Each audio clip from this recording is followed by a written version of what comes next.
Namo tassa bhagavato arahato samma sambuddhassa.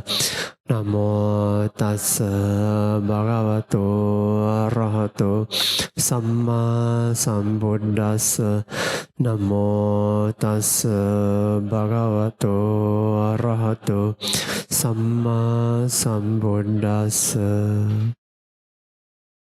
Before we proceed, it is good we quickly finish up yesterday's the question raised by the Chinese group.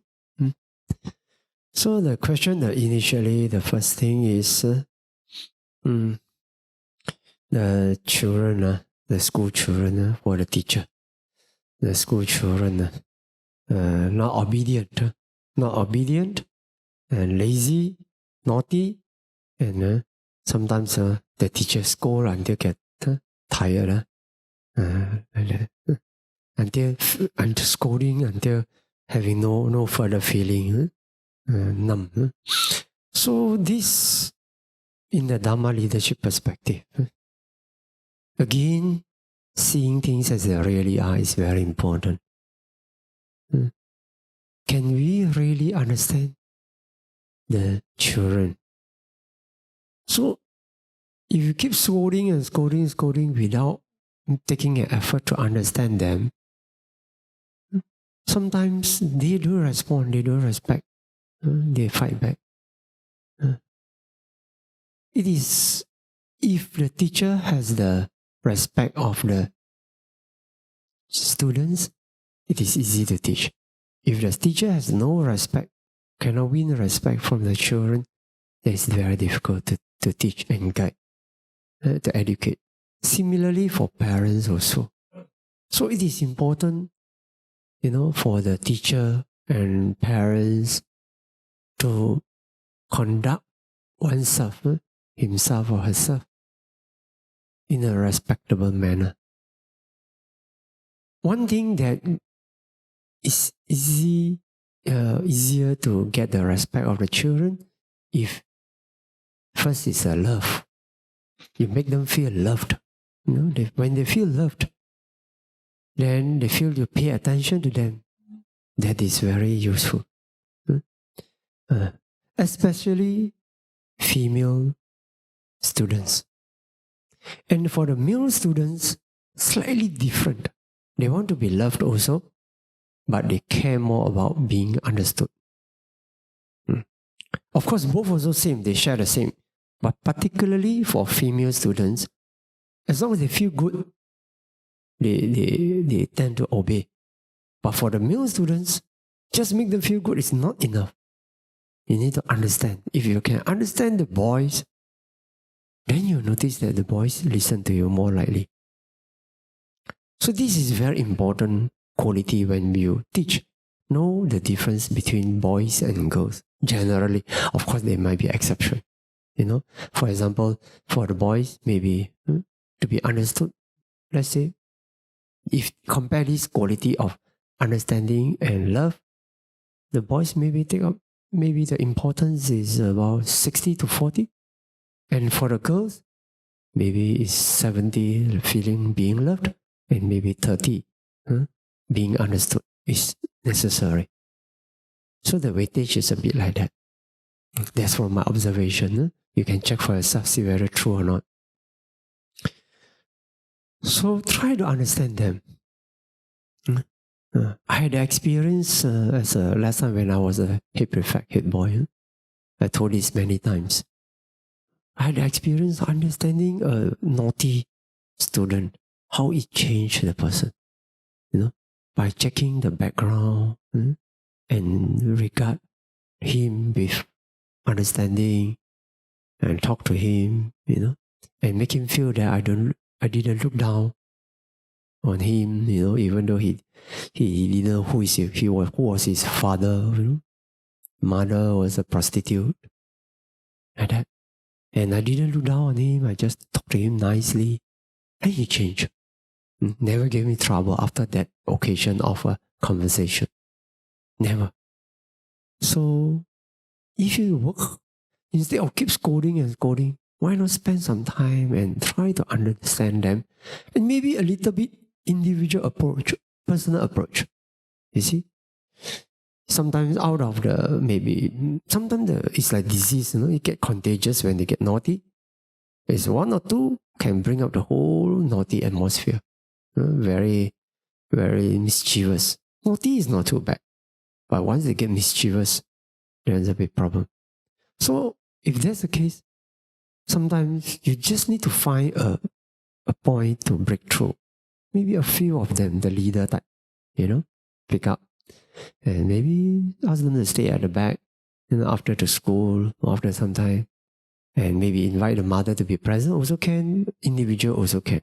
But different approach. Of course, if the mother around, you have to give him some respect, some kind of guard the face. But if the mother not around, if he's just alone, can talk very straight to the heart. Why you do like that? How do you think? What is your mindset when you talk? Don't care whether the children can catch up with your words or not. Sometimes, even if the students may not understand the adult language fully, sometimes they can be just too young, let's say 7 years old, not able to fully grasp what you mean. You think, this is not possible to communicate. Yes, but they feel the language, the love behind the words, you see. You can ask, even if the question cannot be properly answered, still, the attention you give to the students can make a difference. So even though he's 7 years old, too young to understand, to have a meaningful conversation, but still, the attention, the love, the time you specially spend for that individual, he or she will feel it. Okay, try that. So, in this case, first you have to approach with a detached manner. Remember, we don't have the full command button on anybody. No way we can do that. We should just have give the right input to them only. Know that people are interdependently originated. Their character also like that, their nature, their mind, their body, all like that. So don't believe that we have to force out a certain result. Just give your input of love, of understanding, like that only. Then we detach whatever result. We relinquish the result, as Mahatma Gandhi put it. Means detach from the result. Okay, you just do.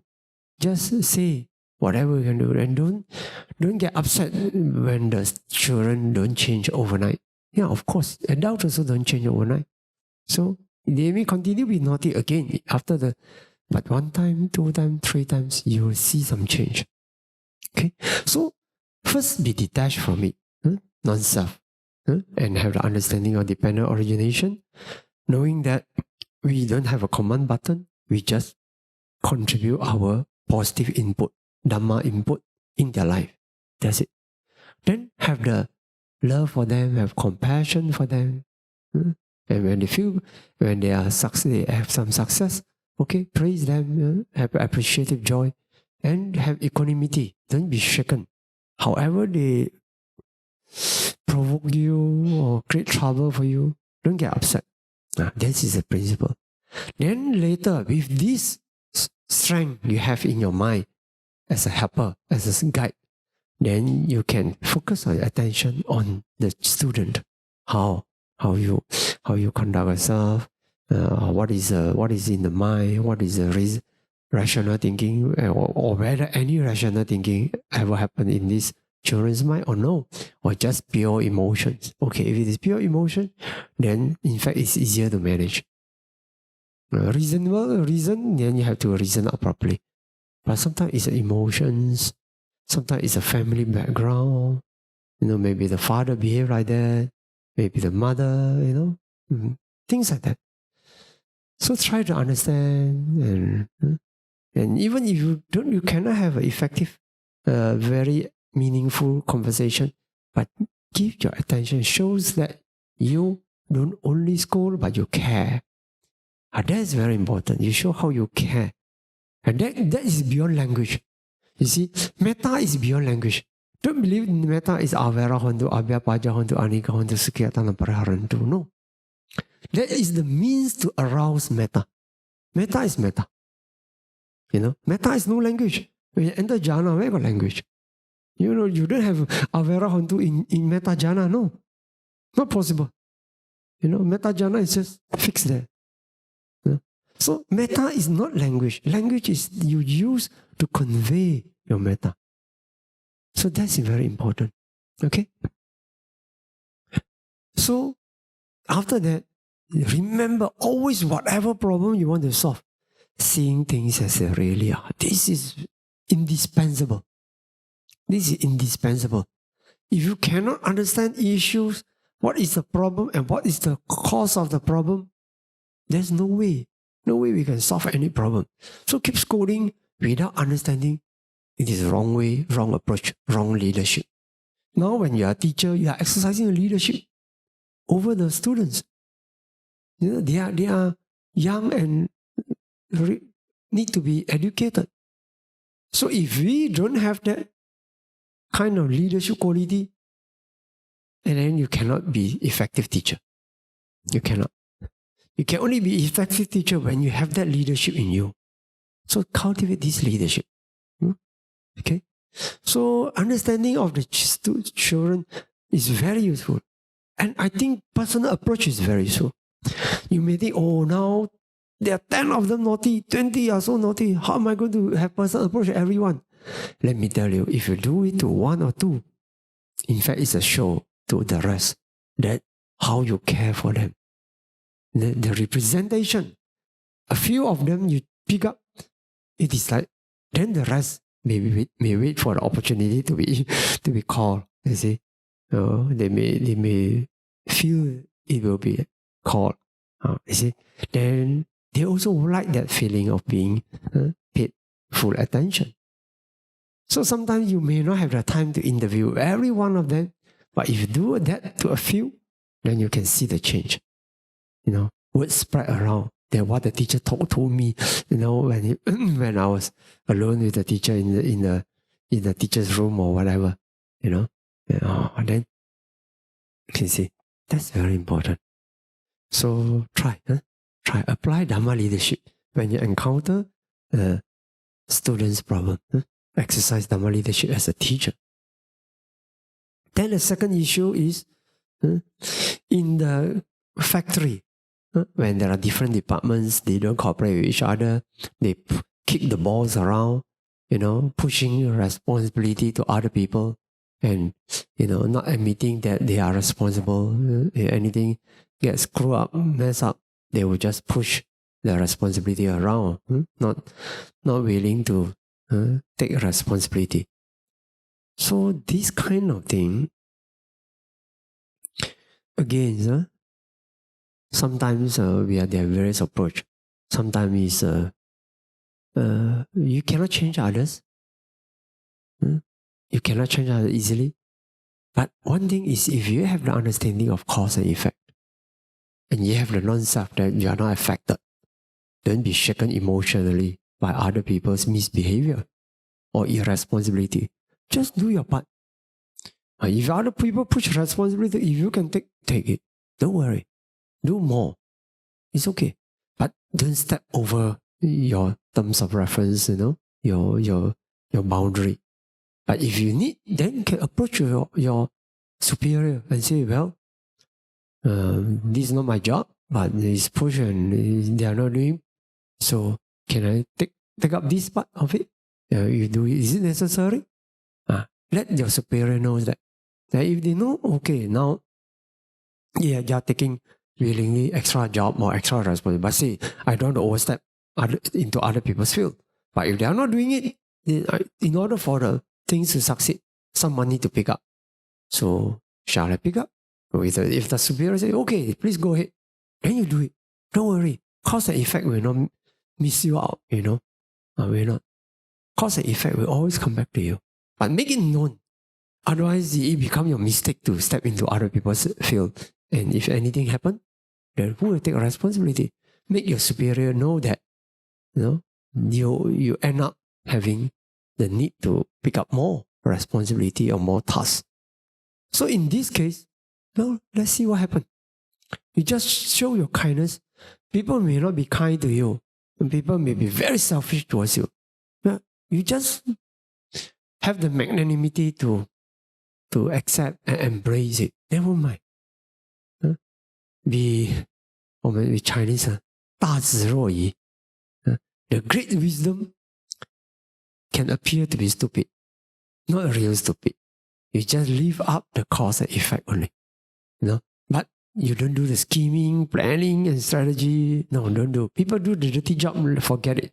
You can go ahead with your dirty tricks. But we will stick to cause and effect. Do the right causes. Fulfill your causes. Other people don't fulfill, that's their business. You fulfill your causes. And wait and see. After some time, you'll see the difference. Okay. Be patient to wait out the good result that will come with the cause and effect, according to the natural law. So don't let other people destroy our virtues. If you have virtues, don't let other people destroy. They have a lot of bad or even bad character. It's fine. But we should not neglect, should not let other people's selfishness spread to us and we pick up the selfishness. No need. But be careful. If you want to do more, you don't mind being more magnanimous, but need to do it wisely also. It doesn't mean, otherwise people can find fault in you. If you are too kind to take up other people's tasks too much, also you can get trouble. It doesn't mean when you're kind, you can be free from trouble. Make it known. You really want me to pick up this? Okay, I can help you. But make it known that you are not on your own initiative. Go step into other people's field. Because in the corporate world, any part organization, you will step into other people's field, and you can get into big trouble. If anything happens, you can be big trouble. So I have to do it wisely. Okay, if you want to be kind, also be kind wisely. So same, the next question about human relationship, people are very calculative. Forget it. Let them be calculative. Again, 大智若愚, great wisdom, act as stupid. I just do my part. I do more. And you play a lot of strategy, it's okay. Okay. Sometimes you do the work, people also pick up and say, oh, this is their work. It doesn't matter. Because one fine day, something will happen. Sometimes, like, you have to go somewhere else. In your absence, they cannot perform. People will feel. Sometimes as a leader, you want to see the worth of another person. Very easy, Just take the person away from the situation. And you see, you need how many people to replace this worker. Then you know the worth of that worker already, frankly speaking. Such occasion will come. So it doesn't matter. People let us do more, never mind. Cause and effect will never miss out our merits. Remember that. Okay. Now we come to today's proper talk on Dhamma leadership, decision making guidelines. Treasure guidelines for decision making. This is actually in the constitution of our organization, MDS and DECOM. So let's read together. Purpose of the guidelines: to ensure harmony, efficient and smooth running of all components of the society at all levels. To ensure the leaders and members of the society uphold the Dhamma in every level of activity without swerving from its original aims, both in seeking the means and achieving the ends of any plan or activity of the society. So what is harmony, and then make sure it got this aims in all levels, uphold the Dhamma. Okay? Okay. This is a word we create, democracy. Because we cannot find this in dictionary, so we create our own word. Democracy is adhering to the Dhamma in all aspects of life, leadership, organization, and any human activities, directly or indirectly involved by the society's leaders and members. Any one Sangha member, society member, or even non-member may alert the society of any Dhamma consideration at any level of activity. Such alerts must be given due consideration by properly searching the Dhamma laid out in the Pali Tipitaka, its commentary and sub-commentary. So we already, in our organization, we have defined very clearly what Dhamma means. Means Pali Tipitaka, commentary and sub-commentary. Because we have problem in the Theravada world, some people just overrule commentary, sub-commentary, say, no, this is not a Buddha's teaching. That's a big problem. Yes, commentary, sub-commentary, a lot. The explanation of the Arahants or the great teacher about the Buddha's teaching. So, in fact, they are the closest and most qualified to explain because they're closest to the Buddha and closest to explain that. But when the modern people, through whatever research they do, they overrule this, what does it mean? They are making their own commentary on the Pali Tipitaka. You see? So, who is more reliable? The ancient Arahants and the ancient great teacher who practice and realize the Buddha's teaching and explain the Buddha's teaching. Are they more reliable, or we count on the modern people? Some don't even practice it now, but they overrule. Yeah, just go by their teaching, their reasoning. Just logical reasoning. They overrule commentary and sub-commentary. Very dangerous. Very dangerous. Remember the day we talked about the Chinese talk I gave Friday, Kalama Sutta. Kalama Sutta talks about what? Even with your thinking, even your reasoning, see, it's not sufficient. Not sufficient to say yes or no. But you have to practice and verify directly.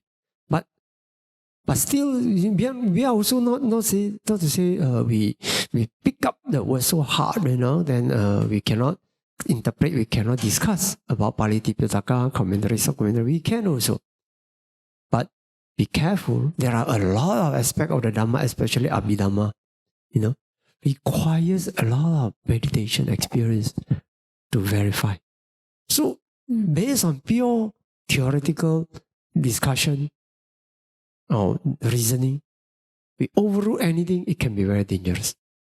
So far from meditators' experience, the commentary and sub-commentary have contributed a lot to our understanding of the suttas. A lot of those days, those suttas which you find, this is so profound, what does it mean? How is it so easy to get enlightened? Things like that. A lot of questions arose in our mind. But after we meditate and practice and follow the 7 purification, then you look at the suttas again, you find you can understand so much better. And it is the practitioners that confirm, and the importance of commentary and sub-commentary. So in our organization, we don't throw out commentary, sub-commentary. We care a lot about the importance of this interpretation of Pali Tipitaka. Okay? So in our organization, we define very clearly. So those who disagree, who want to reject commentary or sub-commentary, they are not meant to be in Dhamma. Because we don't quarrel. We stick to that. And when we have any difficulty, we interpret the Pali Tipitaka, we research based on this Dhamma source. Okay? So once we define like that, it becomes very clear. In this organization, anything, any issue will be solved according to this. And we have a fundamental logic, fundamental things we stand upon and be united in this. Okay. Then democracy. Again, democracy is adhering to the principle that the majority's decision prevails. After having ascertained that certain issues are unrelated with or in no contradiction or violation to the Dhamma or Dhamma principles, the society shall decide by respecting the decision of the majority. So in this way, so sometimes we do discuss, and in things which has nothing to do with Dhamma, we try to follow the majority's wish. But when it is related to Dhamma, we don't. We don't. Because no matter how many people join hands on certain views or opinion, you cannot change natural laws. So, okay. Right of speech and expression. Let's read. Right of speech and expression is the prerogative of those who are able to maintain calm, peaceful demeanor and a rational attitude. At any level of activity in the society, if any person falls into emotional imbalance and fails to be calm and peaceful, he should temporarily self-suspend his right of speech and expression until objectively perceivable calm, peace and rationality is restored into his heart and mind. Surrounding people have the responsibility to leave him alone and let him calm down himself to avoid regrettable acts or decisions. Words uttered in emotional outbursts must not be taken into account, either for or against him. Okay, so this is a protection both ways. We protect the persons from wrongly not able to exercising wisdom, to exercise wisdom. We also protect his regret. If later he wake up and realize that he was wrong, but if other people don't take his words, emotional words so seriously, we are actually protecting the person who speaks. You see, otherwise the person will regret and the words cannot be taken back. But if we don't take it seriously, well, we knew you were angry, you were not happy just now, you're angry, don't worry, we don't count it. Now then the person feel, so light, it was not causing much harm. But if the person feel if emotional and his word was taken seriously, that, no, just now you said like that, no. Then you see how difficult to change back the situation. So this is actually a protection to the person who get into emotional state. So like that. And also good for the organization. You see? So we have a responsibility to leave him alone and let him calm down to avoid regrettable acts or decisions. Okay? So our right of speech and the common, the so-called the human rights are a bit different. They can do all sorts of things, throw stones, destroy the shop lots, whatever, do all these sorts of things. Here we cannot, in the Dhamma world, we cannot allow these things. We cannot approve such behavior. Okay, selfless principle.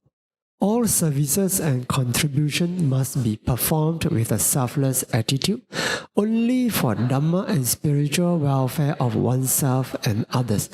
No selfish worldly gains such as name and fame, personal glory can be sought by anybody in the society. Even when one fails to keep up perfect selflessness in mind, one must not perpetuate one's own imperfection, much less exerting wrong attitude and values. For example, one must not directly or indirectly cause others to do something to please one's ego. Yeah. Those days we hear people say, you don't respect me, you didn't respect me, I get angry. This thing came out in our constitution as a guideline, this thing cannot happen again. Yeah, when people respect or not respect you, it's your vipaka, your result. If people don't respect you, it's their problem. Not your problem. You shouldn't get upset. Like that. So this, at least whether you feel good or not, at least you don't act out to and aggravate the situation. You don't do that. So yeah, we do agree that only Arahants is free from ego. We do agree. But at least we don't let our ego be so impactful to influence our decision making, our conduct with other people in such a forceful manner. At least you restrain. If you see your ego, then swallow it and tell yourself, watch it with mindfulness. Yes. But no way can we exert our ego and make other people comply with the demand of our ego. These are two different things, you see. Having ego is one thing. And aggravating it, make it stronger and force other people to comply and to satisfy, to please our ego, to massage our ego, that's too bad. Then it becomes uncontrollable. Okay. It's again, coming back to here. As yesterday, our sister or Dhamma was saying, so you have to respect. People don't respect you, whatever. This kind of discussion is wrong according to our constitution. So I hope in future, in our organization, our Dhamma workers or committee, no longer come up with such a conversation. Or you must respect. Yes, it's true. But you don't. If people respect, it's fine. We always teach our students, be strict to ourselves, be kind and generous to others.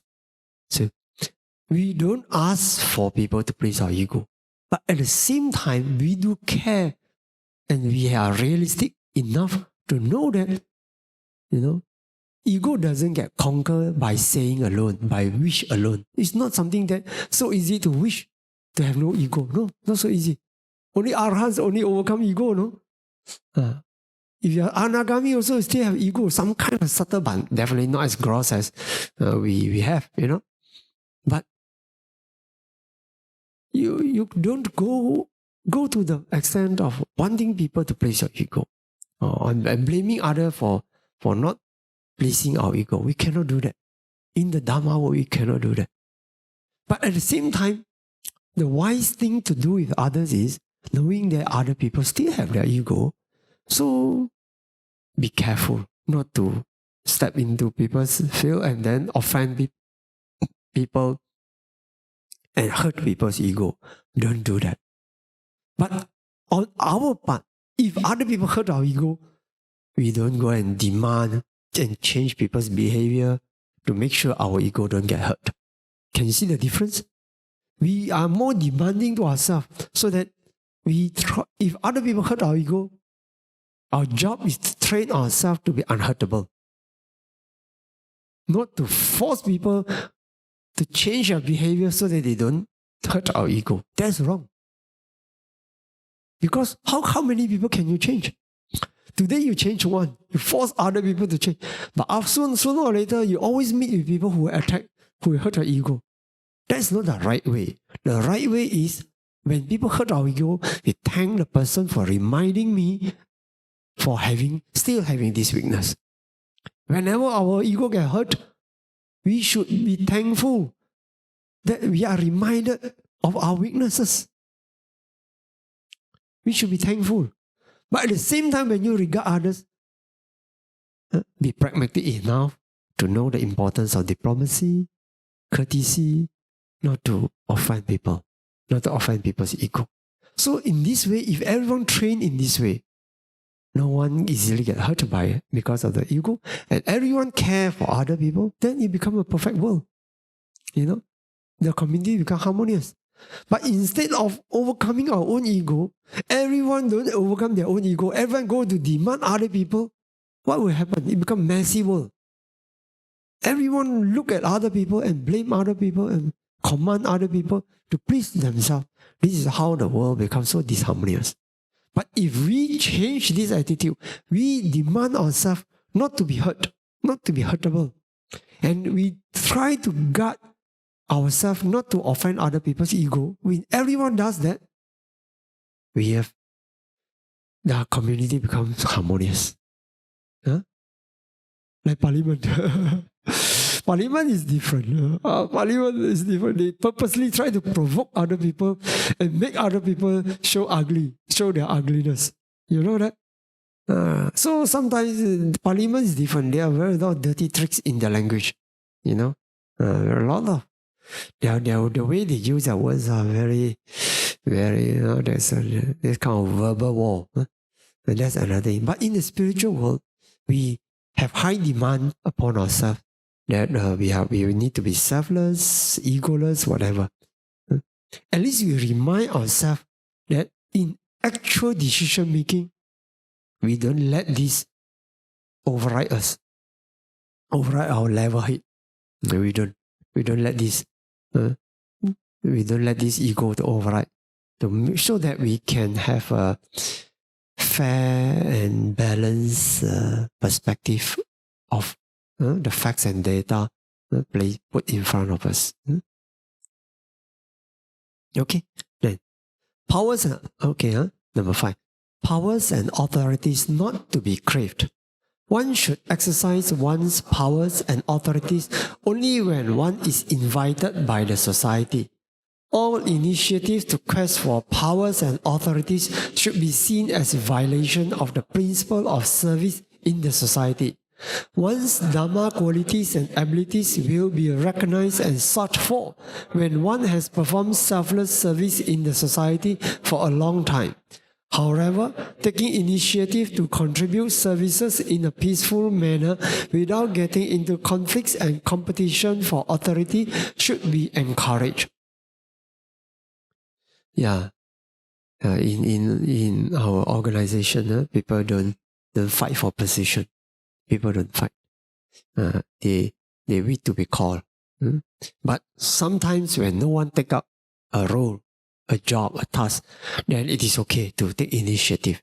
And if you believe you are competent and you are the best person to do it, then it is good to propose oneself.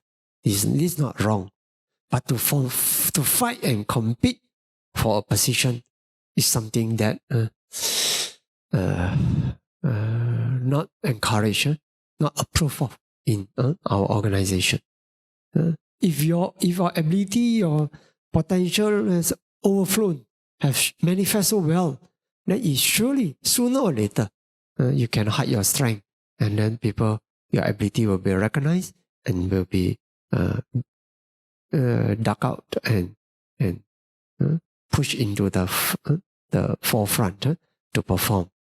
Definitely, no talents will be left behind. This is natural situation. Okay. Okay, Senior Sangha of Dhamma Sangha Council of Malaysia, or Dhamma Sangha Council, or Tusita Sangha Council. In the DECOM, it is Dhamma Sangha Council. In MDS, it's Tusita Sangha Council. But this is also the same as the Senior Sangha of Dhamma Sangha Council of Malaysia. Okay. In all Dhamma-related matters, including those involving the Sangha, the Siales, and all meditators, in matters of meditation and Dhamma teaching, Senior Sangha of Dhamma Sangha Council of Malaysia, its guidance and decision should be respected as final. Okay. Yeah.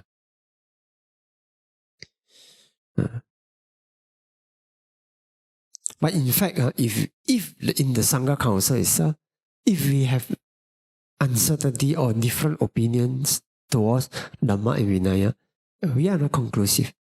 We will refer to the Burmese Sangha, the senior Sangha, the knowledgeable Sangha, senior and leader. Okay. But in the organization, yes. Okay, then these all the three is similar to each other, but in different perspective.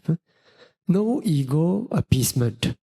Conquering of ego is a major part of spiritual training in the Dhamma Vinaya. Therefore, for all purposes of management and administration, Senior Sangha of Dhamma Sangha Council of Malaysia, the committee and all subsidiary authorities in the society shall not limit their freedom and efficacy of action by acting to appease the ego of any individual member. Leniency should be granted to outsiders who are new and have not submitted to the Dhamma Vinaya training. See how we differentiate? To ourselves, no, we don't do that. To ourselves, we are more demanding. We have a higher moral demand for ourselves. So for those internal people, we don't do that. Sometimes in order for people's ego, you see, what happened? I cannot tell him. I cannot tell that person. Because what? He will get offended. Yeah, we heard that. I heard that when I came back to Dhamma Earth, to Samanye. You know, I say, when has our culture changed to be like that? Everyone protect other people's ego. Now, in one sense, you can say good. To me, it's not good. Yeah, some people think this is good culture because everyone knows how to protect others. You know, yeah, because they take care of each other, they don't want to hurt each other. In that sense, you may look at it as a meta performance. To me, it's not. To me, it is harmful because when we as close people who work together, when we have to hide our feelings, our understanding, and our doubt, and dare not speak out, then we are throwing everything under the carpet. That is very dangerous for organization. So I don't agree with that culture.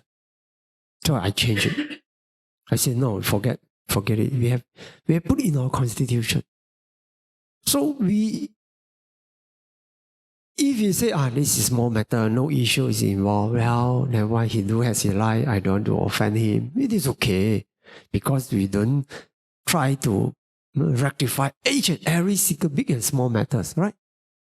But if come to the main issue, a mistakes in the organization, a hidden problem, I don't think we should take care of each other's ego to the point we don't speak out. That is very harmful for the organization. So I told them, no, you cannot do like that. So this is the meaning, shall not limit their freedom and the efficacy of action by acting to appease the ego. But it doesn't mean that we don't take care of other people's ego. It doesn't mean that. Because people have ego. You don't go and challenge people every here and every now and then. People takes time to overcome the ego. We don't every do something to poke at people and say, I want to test your ego because the constitution says so. No. Only we cannot go to the extent that the main thing get obstructed. We have to do the right thing, and then because of the ego, we cannot do the right thing. That is a time when we cannot compromise. We have to get the right thing done. See the difference? Can you see the difference? We don't go around poking people's ego all the time. But when we really have to, we cannot avoid. No matter how diplomatic we try to be, we cannot avoid. We just have to tell the truth and to correct the mistakes. Then, sorry. If your ego get hurt, please bear with me. That's our attitude. I don't mean it. I don't mean to hurt you, but I really need to tell you the cold and genuine words that you have a mistake and your mistake is harmful, is no good for Dhamma Earth. Please, I think you need to change. Do you understand what I mean? When we really have to tell the words, we have to tell. But we don't offend people. We always try to be as diplomatic, as graceful, as amicable as we can. But leniency should be granted to outsiders who are new and have not submitted to Dhamma Vinaya training. Some old students, they blame me. They say, Bante, I see you so kind to the newcomers. Whoever. I say, of course, they are new. They are new and fresh. But you are long-time students of mine. Then what do you expect? You want me to be so diplomatic with you? I have to tell you straight, within the shortest words possible, the shortest time possible, I tell you and correct your mistake. And in fact, it's a test also. Now, if you cannot pass the test, that means your ego, you need to do something to your ego. Right? So that's why leniency should be granted to outsiders who are new and have not submitted to the Dhamma Vinaya training. But students who come for our training, who ask for our training, no, sorry, it is our job to train you to be free from ego. Okay? Gentle and humane approach. In all dealings in the society, especially regarding disciplinary actions, the society should always try to apply gentle and humane approach in the spirit of Brahma Vihara without compromising the correctness and firmness in the Dhamma Vinaya. See or not? We try to be gentle, we try to be humane, we try to be loving, we try to have Brahma Vihara, the Metta Karuna Mudita Upeka, but the first thing first is still make sure we don't compromise Dhamma Vinaya. Okay? That's important. Okay. Alternative thinking. In decision making, the society should always consider alternative options to any primary option, weighing the costs and benefits of each of the alternatives before making decision. This is very important, you know. Very, very important.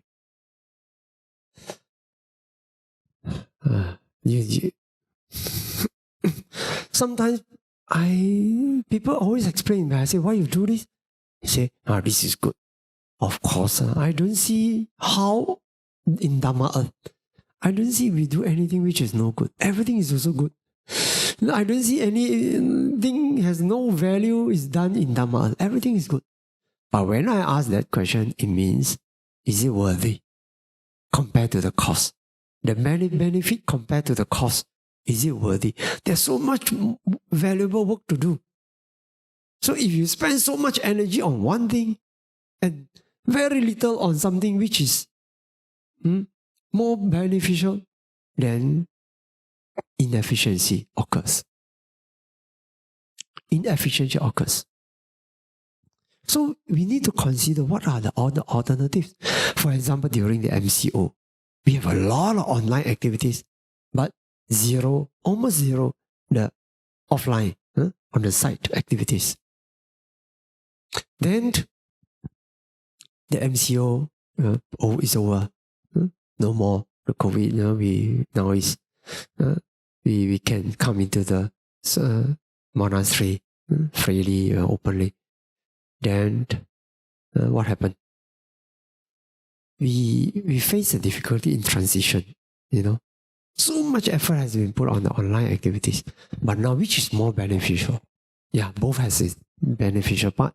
But offline, for example, the children Dhamma class, we have the children coming in. How good it is. You know, they come and study and learn instead of go online. So, and sometimes when they run a project, you know, it is a lot of project-based activities. You need to prepare, really arrange and prepare for it.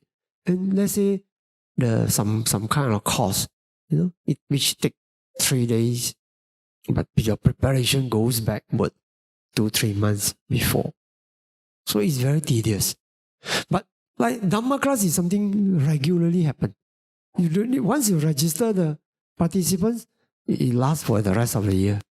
So the organizing work is not so tedious, but the benefit comes every week.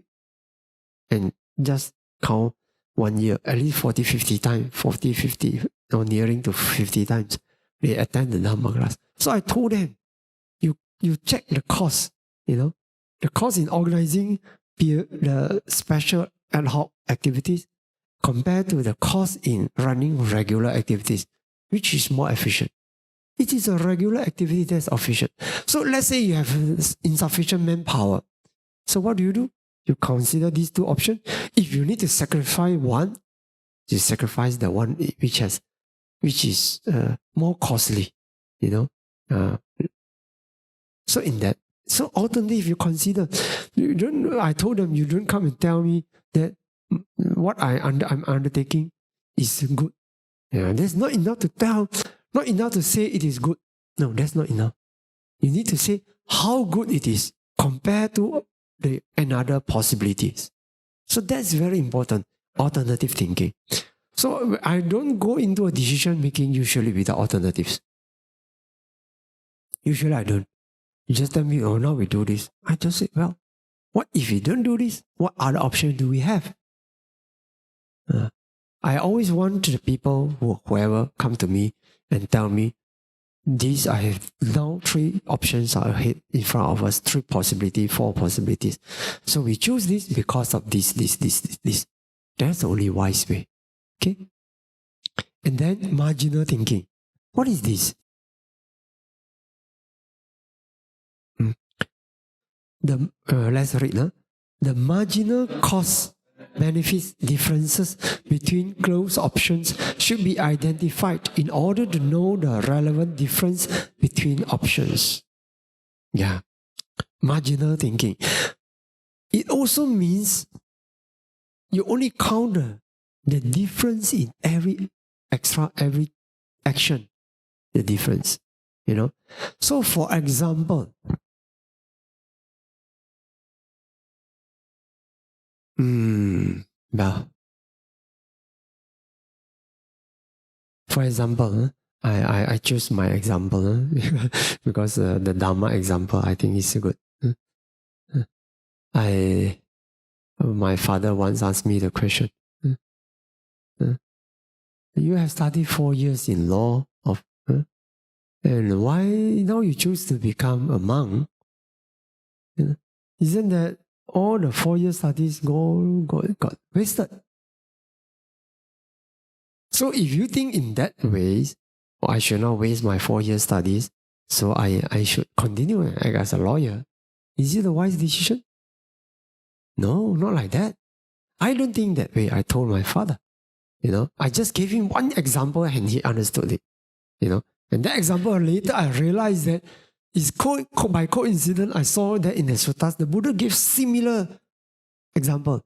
But what I told my father is, I have walked a journey so long for 28 years and carrying out 铜铁砂石, the bronze and the iron and the sand and stone, and walk a journey of 28 years. And now I've come to a place I saw gold and diamond. What should I do? If I don't want to waste my 28 years effort, I will carry that and bring that to home. And what will happen? And if, but instead, if I say, well, yeah, if I knew I wouldn't carry that for 28 years, but I didn't know. I have no option at that time. So I did something which is less valuable. But now I see, with all my 28 years of effort, I find something more valuable. So I should let go and take up gold and diamond. Then he understood it. Why? What makes us decide this is wise? Marginal thinking. The next step, let's say, to another day, I reach home. If I carry the gold and silver for one day, I get gold and silver. If I carry one more day of bronze, silver, stone, sand, I get stone, sand only. So, in fact, all the past 28 years of effort already spent. You cannot recover the effort and say, oh, I don't want to do that. You cannot undo what you have already done. But it is no more relevant. The marginal difference is relevant. This one more day of effort of taking gold and silver and one more day of carrying the sand and stone, the cost is same, but the benefits is so vast apart. Okay, can you see the difference? So this is marginal thinking. So I have seen a lot of inefficiency in decision making just because you believe you have stepped one foot in the investment, and then if I don't proceed, all my past will be wasted. In fact, sometimes to waste a bit is better than waste more. Sometimes, let's say in the share market, if the share go down, what make you decide you should sell or buy? Sell. You see, it is a prediction about the future. If you think the share is going to drop, the price is going to drop further, you might as well sell. If you think the price is going up, then you wait. Wait for it to go up. Isn't it so? But you don't say, well, I bought it at a high price. So if I sell now, let's say I bought it at 10 ringgit per share. Now it goes to 5 ringgit. You say, oh, I don't want to sell, I lose 5 ringgit. But if tomorrow it goes to 3 ringgit, which is better? You might as well sell now. If you still want that share, tomorrow you buy 3 ringgit, you still save a little money. You see? So that is marginal thinking. You don't count the cost that you have incurred, which cannot be recovered anymore. That's irrelevant in your consideration, in your decision making. It is the marginal differences of cost and benefit that is relevant. So sometimes you need to have this kind of thinking. Okay? For monastic, this is also necessary. I'm not saying that only because I'm quoting it because some of you are you have your worldly consideration. Otherwise you say, well, Bhante, you tell this, how is it relevant to my life? So I say something relevant to your life. But this is important for monastic to make decision. This is very important. Sometimes I notice that in the spiritual world, because everyone only care about meditation, sometimes when we run a monastery, we don't know how to run it efficiently. Now, if we don't, why we need to run a monastery efficiently? Because to give the highest, best value to the devotees' donation. We want to give them the best merits. If we simply think, oh, this donation comes freely, so we just do and don't exercise our wisdom in trying to deliver the highest, the best benefits, then we are not doing justice to them. You see, we want to give the best merits. For that reason, we try to have more intelligence and more wiser consideration when we make use of the resources. Like that. Okay? So this is called marginal thinking. Marginal difference. Okay, this also, you see the alternative thinking, marginal thinking, and relevance thinking, they have certain similarity. It's expressed in different ways. Okay, let's read. Relevance thinking. All brainstorming, discussions, considerations, and decision-making should be guided by the principle of relevance to avoid the inefficiency of being distracted by irrelevant or petty concerns. Yeah, if it is not relevant, then we don't. Sometimes people complain. When I came back also, I heard some of them complain. Bhante, so I don't want to attend the meeting inefficient. I say, what happened? You see, don't say I remember. Many years ago, I think sometimes we may need to revive this from time to time. Revive this, remembering how we should make decisions. Many years ago when I conducted committee meeting, what I did, I spent 10 to 15 minutes making everyone sit down and meditate and reflect. And I make everyone reflect on 4 clear comprehensions. What is our purpose? What is suitable and not suitable? And remember, our task at hand is this, and don't get deviated. Then remember, don't get our ego comes into the way and obstruct our discussion, obstruct our search for a good answer. So I told them that. So after that, when we have a meeting, everyone is reminded, or everyone was reminded of these 4 clear comprehensions. But later, everyone get into a habit already. So sometimes we want to finish a business quickly. So we just put aside and just straight away jump into the discussion. But after some years, people forget about how to apply the mind efficiently. Then inefficiency occurred again. So that's why then I was thinking, people tend to forget the Dhamma, the useful Dhamma. People tend to. So that's why we want to remind.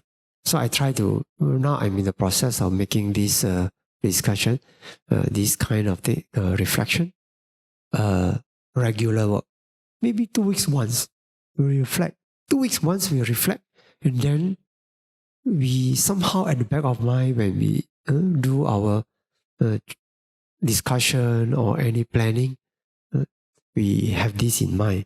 about the rules for efficiency, the principle for efficiency. So when we have in the meeting, we talk about only relevant things. It wouldn't take so long. But sometimes we discuss and the attention gets distracted by some people, and then we cannot be very focused. Then this possible inefficiency occur. Usually we do it doesn't take long to discuss, to make decision. There's no reason we have a long meeting. So now sometimes our committee also very good friendship to each other. So we have we define our meeting. Let's say this is just a sharing occasion. Okay, we have a meeting. We also share. A long time we have not met each other. Let's discuss freely about whatever issue. Okay, that kind of meeting is okay. We come with the expectation, not only in the making decision, but also for interaction. Fine. If we are focused on decision, usually we try to do this way. Okay. Now we only discuss about relevant things for our decision making and let our business get done first. Then after that we do the idami punya asawa kayawa hango tu, we do the sharing of marriage. Okay, those who want to go can go. Don't want to go back and you have a business to do. Then we sit down. If you feel like to have a chat, to discuss with each other, okay, fine. So in that way we can uphold very good efficiency in meeting. We have a good meeting, we make decisions, we talk about only the relevant thing, no nonsense, and then close it. Then sharing of merits and aspiration, that is our closing. Then after that, we can sit, play back, and we have free time, we have a chat for further understanding of each other, our brainstorm. Okay, that's fine. At least those who cannot afford to have the time for a chat, they can go back. That's what we try to do. Okay? So if we focus on relevant things, then the meeting should not drag on for a long time. Should not. Okay, for clear comprehension, this is again another efficiency quality. This is provided by the Buddha. Okay, in the Mahasatipatthana Sutta commentary for the clear comprehension section.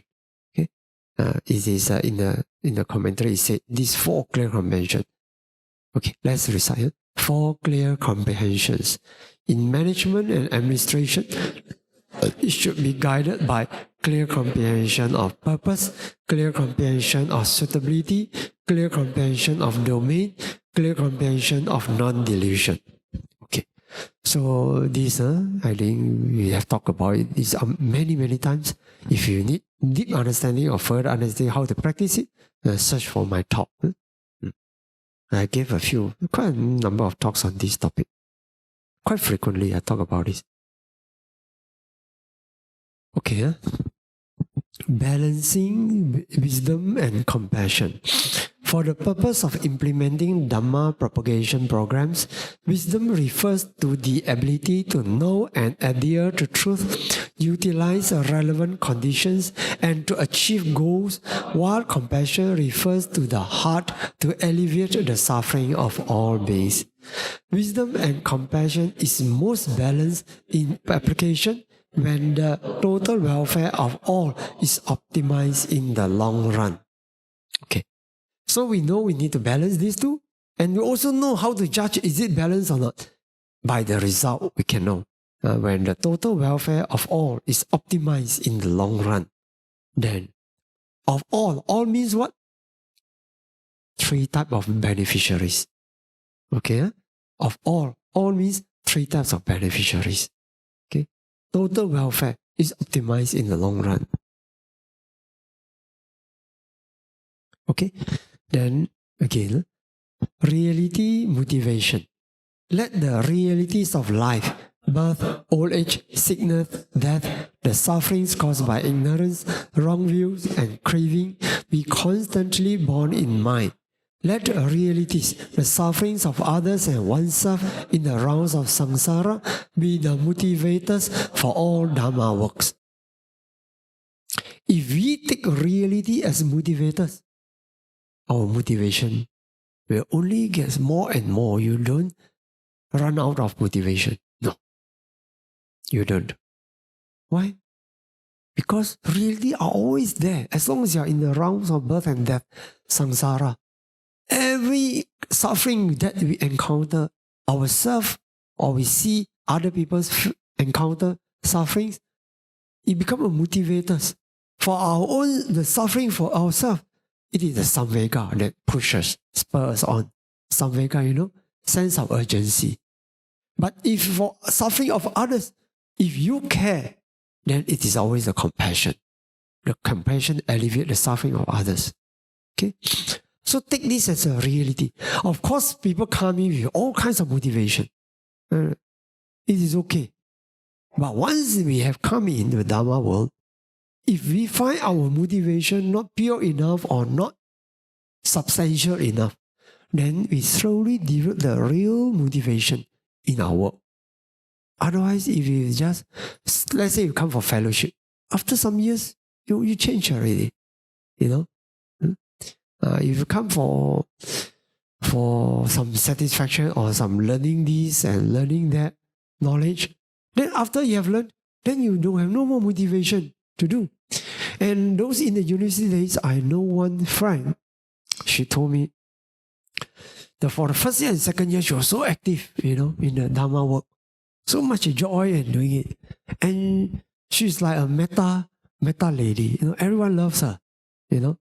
She feel in the sea of love, so good, and feels so good about it, and keep doing and doing and doing. Then when she came to third year and final year, then she suddenly lost all the motivation to do Dhamma work. I knew why. But I don't want to say, But it shows that when you do, in the fellowship, you feel good because of the good feeling you do. But after some time, when you are at a loss, you something that you search for, you don't get, something, then the motivation is no more. So like that.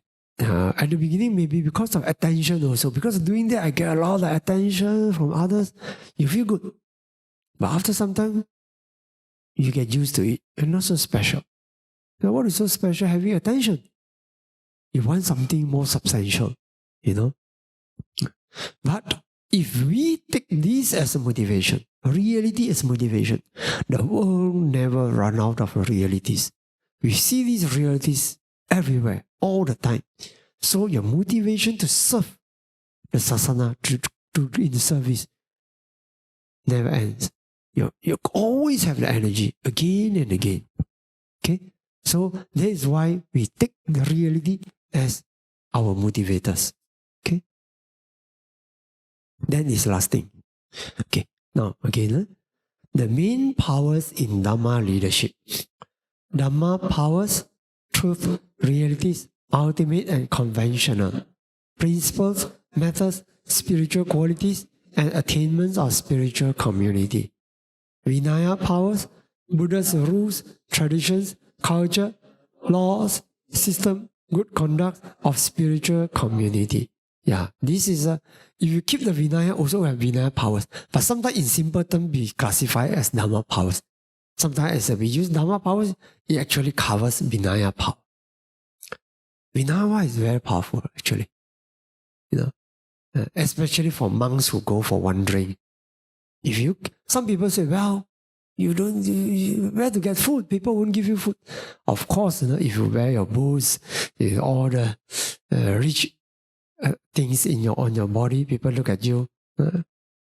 You don't get the help, and you use money. People say, well, this monk is rich. They can throw money to the beggars. So who will feed you with food? But if you really observe the Vinaya, I've seen that in people who did that, and myself in my experience also. If you don't use money, you go barefooted if possible, and then of course the cold place people understand and you need to wear shoes. Otherwise, you live the life as what the Buddha did. You notice that you cannot have difficulty, especially in the Majjhima Desa, the middle country in India. But in fact, now all over India, you can do that also. You go to Hindu place, you can survive, no problem. Okay? Because the Vinaya power protect you. Inner power protect you. So this is a thing. Yeah, I've heard so many people telling me that it's not possible. Monks, if now this era, if monks don't use money, difficult to sustain, difficult to survive. At one time, even they told me that in Nepal, but we have established our monastery in Nepal. We have lived there a long time already. We don't use money. We still can survive. So that's why I told the Nepali monks, those who practice in Pao, I told them, it is possible. I did that in your country. Don't listen to other people who tell you it's not possible. It is possible. And now, true enough, now another Pao branch is coming up. And Sadaji is going, I think in April. Another branch is coming up. They are observing the Vinaya. So it is possible. It's possible. So early on when people told us impossible, but it is possible. Okay? Dhamma powers. Power of real benefits. Less sufferings, more peace and happiness. Power of unity and harmony. Okay, 1 plus 1, 1 plus 1 plus 1 equals to 1, 1, 1, 1, 1. It means, actually, later I find a better word to describe it is 1 plus 1 more than 2. Then everyone understands. Okay? But this is also, it means if 1 plus 1 plus 1, so many people come together. If we are united, we don't fight with each other, it becomes so valuable. Can you see? Unite Dhamma, talents, merits, resources. Power of selfless and compassionate sacrifice. Okay, so this is actually I just express differently, but in simple terms, it's the power of Dhamma and power of karma.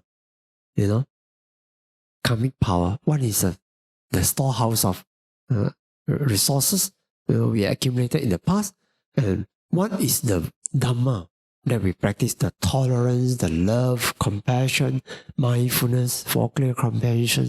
These are the Dhamma powers that when we practice, immediately we see the power of the Dhamma. But karma, only when it ripens. The karma power works only when it ripens. If it doesn't ripen, then you don't see the power of the karma. But Dhamma power you see all the time. Okay? You see all the time. Okay? So nowadays I use more simpler terms. Instead of so many, I just tell people this is Dhamma power and karma power. So these real benefits also come under that. Power of unity and harmony is also under Dhamma power. Selfless and compassionate sacrifice also Dhamma power. Okay, safeguards. This is last one. Powers and authorities, including temporary positions or platforms to exercise influence, must always be safeguarded and can only be entrusted to long-time tested individuals. Entrusting and empowering process must be gradual, systematic, and stage by stage without any craving for quick results. There can be no haphazard entering into any state which may carry serious consequences. The readiness to handle the worst possible outcome. Rendering opportunity and help to people with unknown and questionable track record must always be done with proper safeguards, giving due consideration for failure of trust. People who propose to reinstate or entrust those with questionable track record has a duty to satisfy the community, especially Senior Sangha of Dhamma Sangha Council of Malaysia and Committee of their readiness to handle and bear the outcome in case of such a failure. Actually, when I remember in what state I wrote this, it was due to a happening in Dhamma Earth. At that time we called Tusita. I was too eager to let go of teaching. I want to hand over power to other people I newly met. So because of that, I got into trouble. Many years ago, more than 10 years ago. So after that, I wrote down this in our constitution. We cannot hand over power. Power is something Not that we want power. We may be so humble that we don't want power. But we cannot simply hand over power to other people until we are sure the person will use the power effectively and responsibly.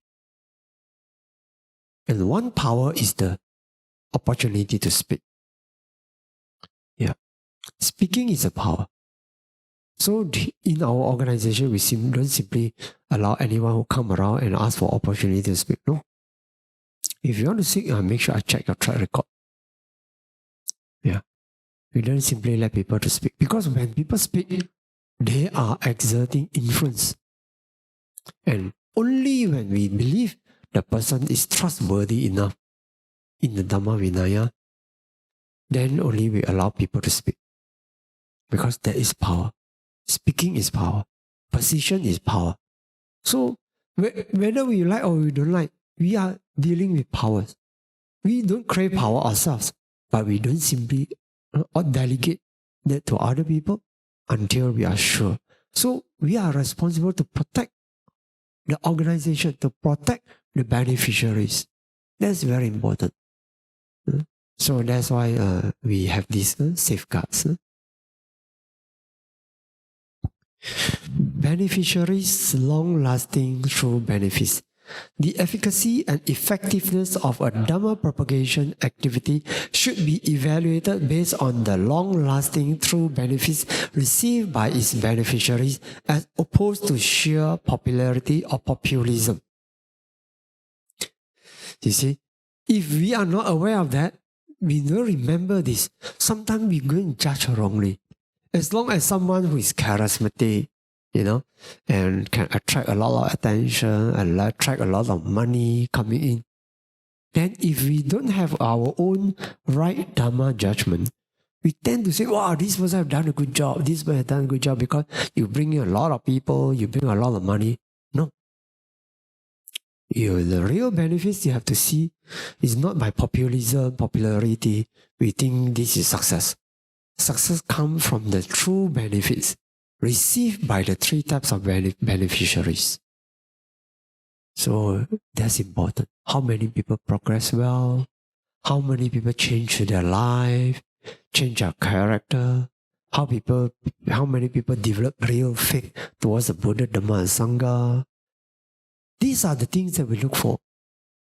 Not the superficial numbers or the figures of monetary gain. We have to be very careful. Okay? Now, we proceed. We go to this. We try to. Okay? True guidelines for resolving differences dhammically. Okay, let's read together. In Dhamma Earth, I shall resolve my differences with others by following treasure guidelines for resolving differences dhammically. Okay. First step. Okay, let's read. Ask.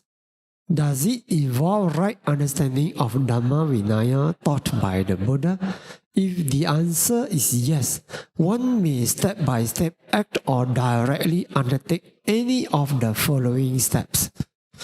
1. Seek advice from a meditation teacher, Dhamma teacher of Dhamma Earth with whom one feels having affinity and comfortable to communicate with. This is realistic. If you don't find difficulty to talk to the person, how? So you choose one you find easy to speak. Is it? Then the second. Second. If action 1 is not satisfying, one may request the teacher bring the issue to Senior Sangha of Dhamma Sangha Council of Malaysia, DSCOM, or to Siddha Sangha Council. Should trust that Dhamma Earth teacher will not act unilaterally, conceal or defy Sangha's decision. We trust in the Dhamma Earth. No teacher will behave like that. If people may ask, if he behave, if it happen, what to do?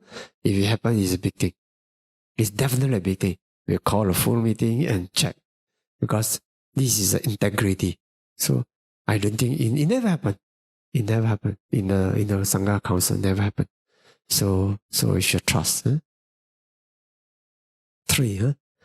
After knowing Sangha Council's ruling, if one still has doubt, one may draft the question in English, request Sangha Council present one's question to senior Myanmar Sangha members, may state one's wish to receive answer from Pao Siadoji, the Abhivangsas, or other meditation teachers who are highly trained in practice and theory.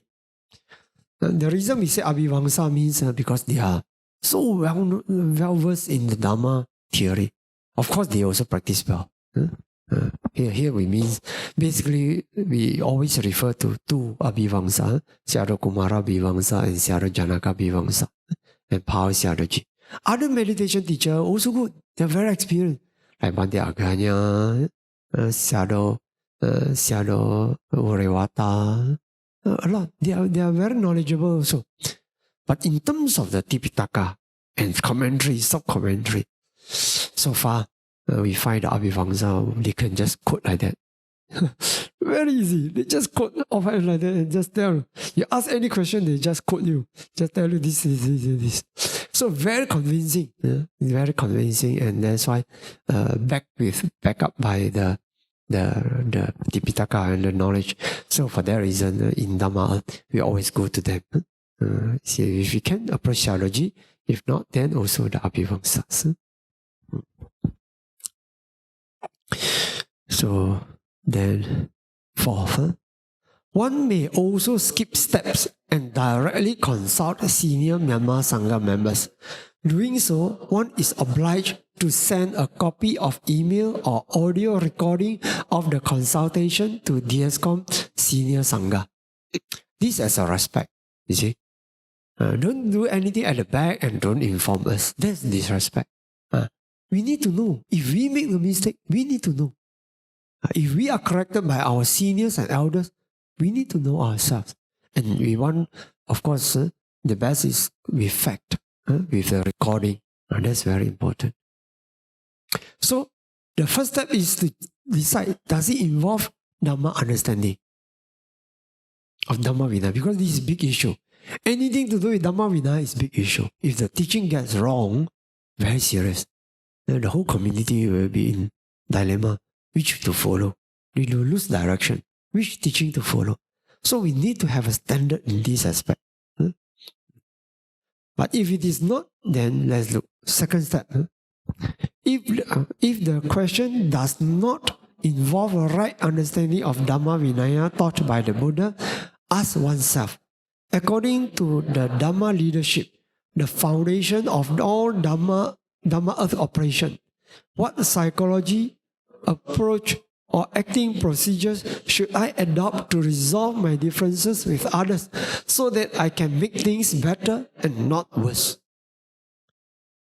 You know lah, the psychology, approach, acting procedures, what to do? If it is nothing to do with the Dhamma earth, if it is nothing to do with the Dhamma Vinaya, then we have to ask ourselves, am I in the right mind state? Pure mind state to approach this issue. The right thing, the right approach, am I doing it correctly? The right approach is always to make things better and not make things worse. And acting procedure, sometimes you need to know when there's a teacher around, should I consult the teacher? Should I bring this into the open and in the meeting? Or should I just talk at the back? Of course not talk at the back. Isn't it so? You should apply the right way.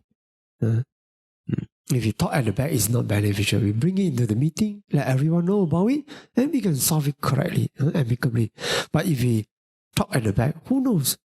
Some people, they complain at the back. It is not helpful for Dhamma Earth and not helpful for the person who are capable of making a change or improving the situation.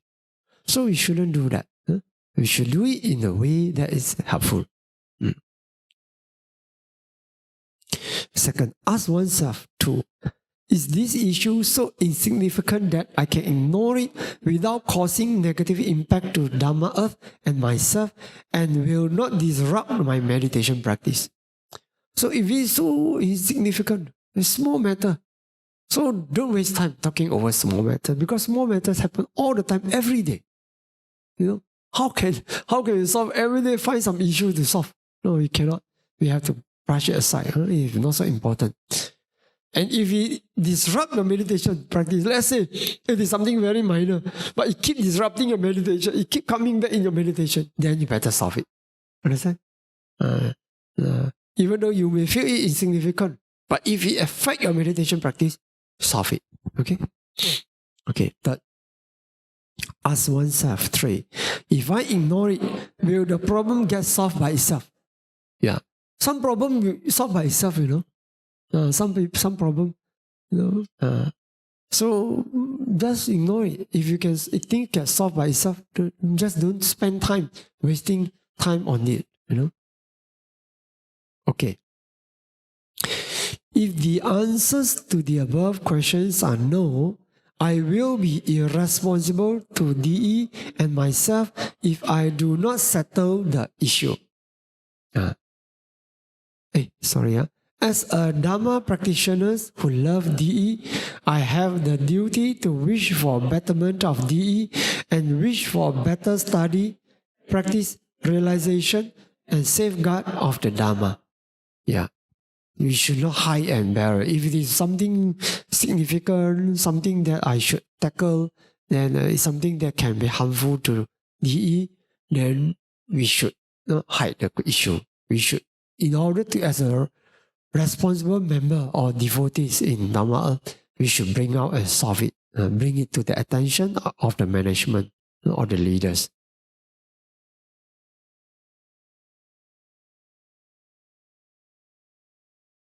Okay, then having ascertained that I should contribute my thoughts to the issue, I may 1.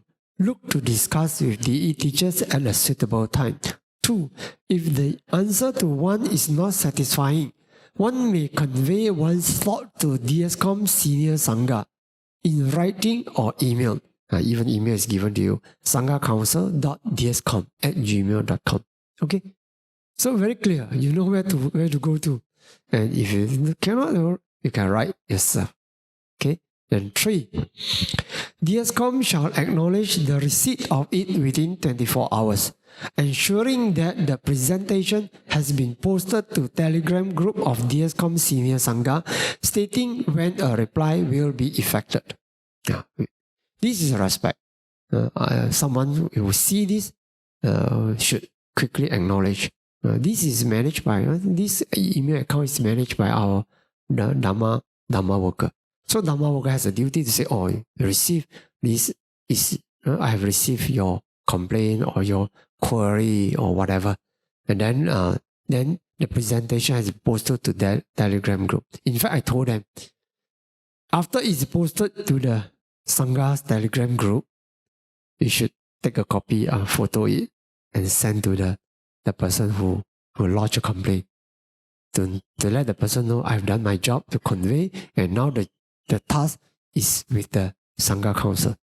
Okay? And see when the reply will be effected. It's supposed to do like that, but now it hasn't come into the system. I've laid down the system and I want to see how they operate. Number 4, if DSCOM's answer is further questioned, the questioner may request DSCOM Senior Sangha call a full quorum highest meeting to resolve the issue. Yeah, because sometimes DSCOM, they come up with the answer, the Sangha, Senior Sangha, sometimes maybe a few, because we don't always operate in full quorum, because we need to meditate.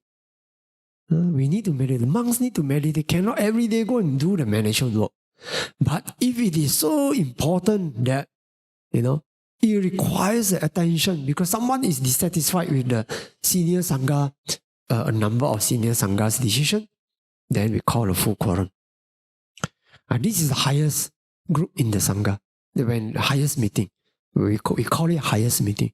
When the full quorum, when we make a decision, that's final. And no one should question it anymore. If you still question, then it's too bad. The ruling The ruling of the highest meeting of DSCOM Senior Sangha is final. All Dhamma Earth people must abide by such a decision to continue receive Dhamma benefits in Dhamma Earth. Or I would just, if you think Dhamma Earth is so bad, already so deteriorated, then leave it. Yeah. Really, if you find an organization is too bad, there's no hope, you see no hope in the organization, why do you stay in the organization? Just leave it. Right or not? But usually this won't happen. Usually it never happened. Never happened before. Okay? All the people should utilize the above procedural guidelines and channels to avoid committing the bad karma of harming Dhamma Earth. Yeah. How? You talk at the back. That's harming. We should follow the proper channel and solve the issue if you have any issue. Instead of talking at the back. Oh, this is no good, that's no good. That's not constructive. Okay? Treasure guidelines for the evaluation of Dhammic Dhamma propagation and service. You want to check your service, good or no good, or whatever. We check. This is the few things that we want to check upon ourselves. Check ourselves. Have I exercised the following 5 Dhamma powers when I propagate Dhamma and serve? This is Dhamma leadership. We talk about Dhamma powers. When we serve and propagate Dhamma, do we exercise this? 1. Dhamma powers of dependent origination and non-self. 2. Dhamma powers of loving kindness, compassion, appreciative joy and equanimity. 3. Dhamma powers of seeing things as they really are with wisdom, etc. Okay. 4. Dhamma powers to benefit external conditions. 5. Dhamma powers to perfect matters successfully. Any matters. Any matters. Or any project, any plans, to perfect it successfully. So the 1, 2, 3, internal already involved. So you make sure you have these powers, practice this internally and externally. Then you combine all these qualities, Dhamma powers, to work for the external conditions, especially the people, or if you take out animals, there's animals, external conditions. We say conditions because it covers everything, not only humans. It can be Dhamma power to benefit another organization.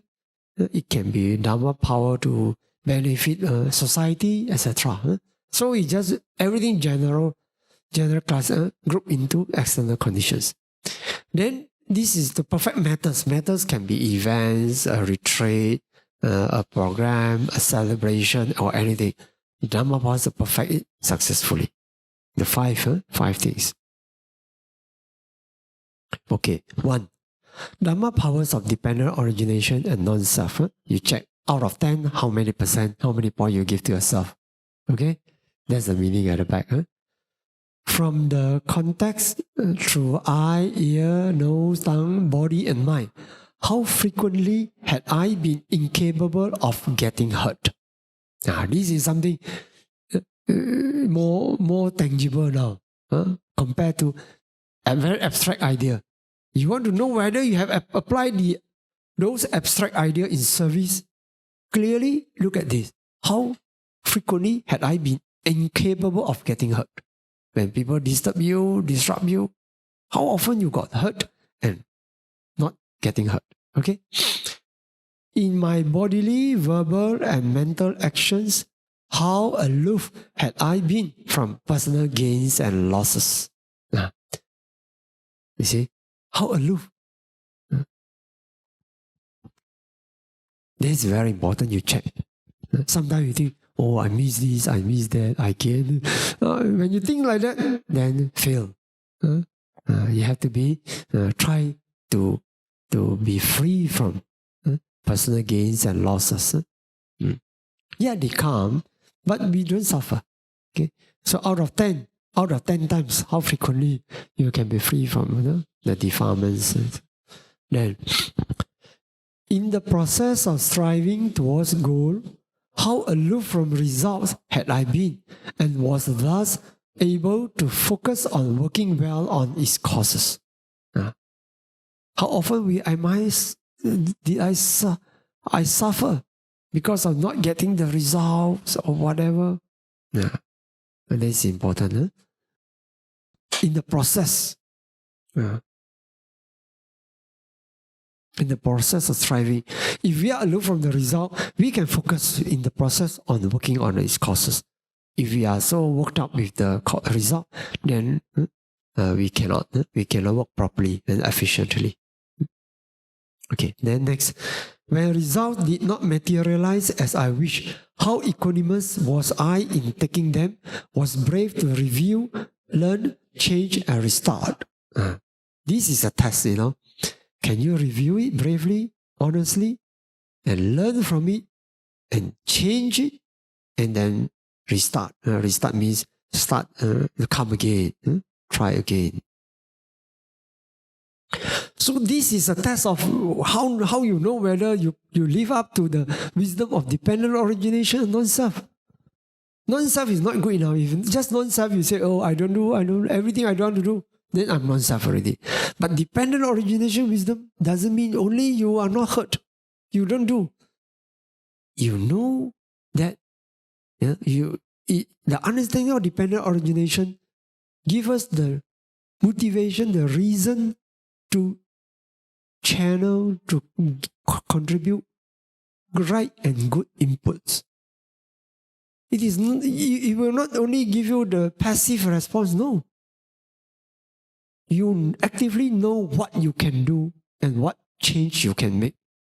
You care about the variables, things that can be changed. So this is a test. You see? We talked about abstracting in the past, yesterday. Abstract. How to give surveys or all these things. But you want to check whether this abstracting, you actually live it up. Look at this. Then you become more tangible. If you check this, you know whether you are applying it or not. These are the few tests. Okay, now, let's read. Dhamma powers of loving kindness, compassion, appreciative joy, and equanimity. How many beings had felt safe seeing me, been inspired, felt love, joyful, developed faith towards Buddha, Dhamma, and Sangha? When people see me, how many people had felt safe seeing me, be inspired, felt love, joyful, and developed faith towards Buddha, Dhamma, and Sangha? Yeah. So ask ourselves. If you ask yourself, you can. This is very objective, but you can also guess. But to be more brave, you go around and ask people. Give me, ask them to everyone. You ask them, give me out of 10. How you rate me? Go around that, then you will know. But at least you know the yardstick. What to look for? What are the things that you need to see in terms of showing how much people feel the love, the power of love in you. Okay. When beings suffered pain and difficulties, how frequently would they think of me, trust me, confess to me, look for my help and guidance, feel benefited, see hope and develop faith towards Buddha, Dhamma, and Sangha? Yeah, this. So recently when some people, when Siali Upasama came to tell me, some devotees complained to her that Dhamma Earth, certain things they missed in the past, we should restore the opportunity to serve in the kitchen or whatever. Then I asked her, why they didn't come to tell me? Then Siali Upasama said, no, Bhante, they dare not, or they feel shy. I think something is wrong with my leadership. Something must be wrong with my leadership or the impression I give to others. Yeah. Later I say, no. I tell everybody, I want to listen to your voice and I want to listen, not only the praises. I care about things that you find imperfect, wrong or no good. Tell me.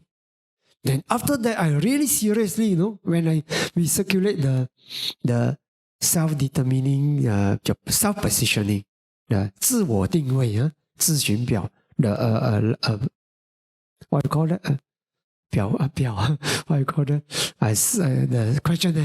The questionnaire. Ask them to do self-positioning to all our key members. Then I really take it seriously. When they return with their reply, I really take it seriously. I wrote, I note, I jot down everything they say. I've gone through everything that people say and mark. And what are the things we need to bring out in the committee meeting? What are the things that I need to alert the Sangha? I took it very seriously. And I start to produce some change in Dhamma Earth, in Samanye, how we change the Sala Hall and make it a meditation-friendly place. I switch the noise and the inverter, They call inverter from they turn the inverter, I don't know what its function. It turned the solar panel electricity into whatever usage, That make noise and vibration. So I make a storeroom and put it inside so that the vibration doesn't affect our meditation in the Sala Hall. So I did a few things. Seriously. Then devotees came in. They felt there's a change. Now this Bande Maṅgala is very seriously taking our words and our complaints, because they want a conducive atmosphere for meditation, which in the process of developing, sometimes we neglect these things. So then they start to feel comfortable with me now. They say, Bande take my words seriously. So they start to tell me directly. I say, now I think my leadership is okay now. Yes, when people dare not tell you right in your face and what they disagree, what is their negative thinking towards you, towards the organization, something is wrong with our leadership. We must have produced a wrong impression to people for them to perceive that they shouldn't tell, they should hide, they shouldn't be frank with us, right? Something is wrong. We have to check ourselves for the mistakes. So that's what I did. So now I feel happier. When they have problems, they dare to tell me. I say, okay, now my compassion not that. I rate myself a bit higher. If they have problems, they dare not tell me, then what is my compassion? Yeah, I may have compassion, but people don't feel it. If you have any Dhamma powers, if people don't feel it, it's as good as zero from the perspective of other people. In terms of Dhamma leadership. Oh, no doubt you still have. If you have compassion in your mind, you have the merits of compassion. But it doesn't produce the compassion Dhamma powers. We want the compassion Dhamma powers to manifest. Then this is it. Okay? When people have problems, they come to us. When people see you, they feel inspired, feel love, joyful. This is metta, power of metta. When people have difficulty, they trust us, they come to us. That is the power of compassion. Okay, now the third. When beings experience happiness and successes, how frequently would they tell me, trusting I will rejoice instead of getting jealous, allowing me to join their wholesome deeds, trusting that I will be a plus for them? You see? Yeah, sometimes some people, they have some good things, they hide. Because it's correct for them to hide, because they know they will be object of jealousy. People will be jealous of them. So in order not to attract jealousy, they hide their gain, hide their, how people regard them well, whatever, they hide. Because they don't trust you will rejoice. So that means your mudita is not felt. If you really have so much mudita towards other people sure you will rejoice together. People will share their good time with you. So this is again a check on our mudita. Okay? When I wish for the happiness of beings, yet they were not happy.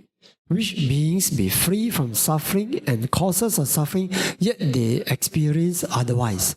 Wish beings happiness and success to last, yet they suffer misfortune and failed. How frequently could I remain aloof and detached, accepting unruffled, maintain my loving kindness, compassion, appreciative joy and zeal to benefit beings, and be capable to resume my good mission? Now, this is a check on your power of your equanimity. It is to protect our other wholesome qualities to be unshakable. But if we don't have this equanimity, you'll notice when the result happen, not as according to our wish, then you will notice that your qualities, your virtues, your zeal to help people get shaken. That means your equanimity is not good. So these 4 questions actually check on our metta, karuna, mudita, and upekkha. Okay, next. Okay. Dhamma powers of seeing things as they really are with wisdom, etc. Etc. means it doesn't end here. Not only this wisdom, but courage, patience, magnanimity, forgiveness, all come under this category. Okay? Facing problems of myself, others, and in occasions, how frequent and how quick could I penetrate the cause and effects of problems and goals, conquer difficulties, and accomplish needed causes here and now without feeling lost? You want to see whether you can see things as they really are? See how sharp you can in identifying causes and effects of problems and causes and effects of goals. How quickly you can conquer difficulties, accomplish needed causes, and without feeling lost.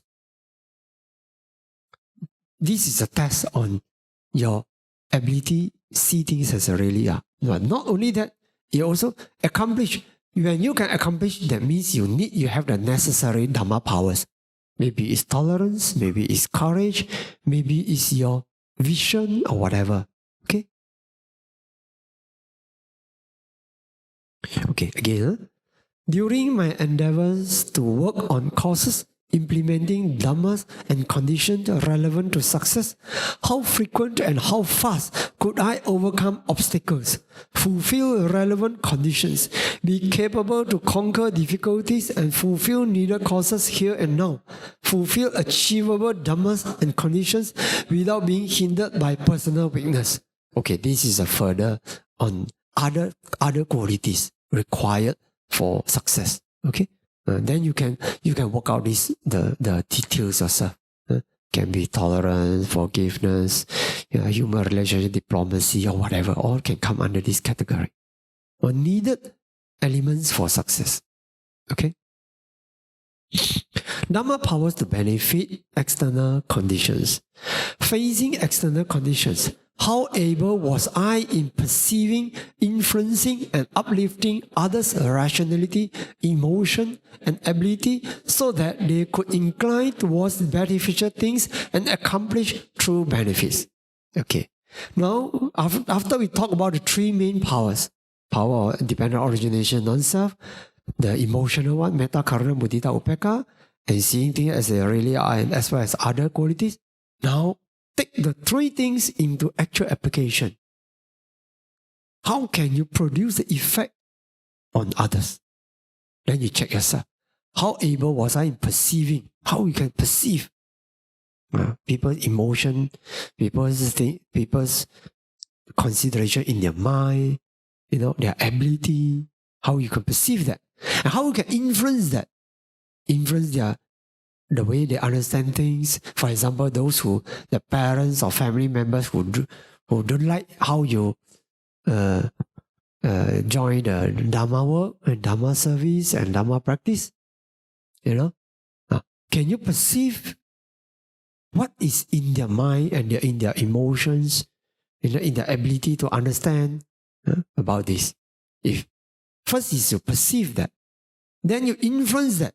Influence the way they think, influence the way they feel, influence their ability. Then, not only influence, further uplift, bring up. If you can make your family members see, the worth of practicing Dhamma or doing dana, see it, and you can bring up their faith, to apply Dhamma, and then their ability to apply Dhamma.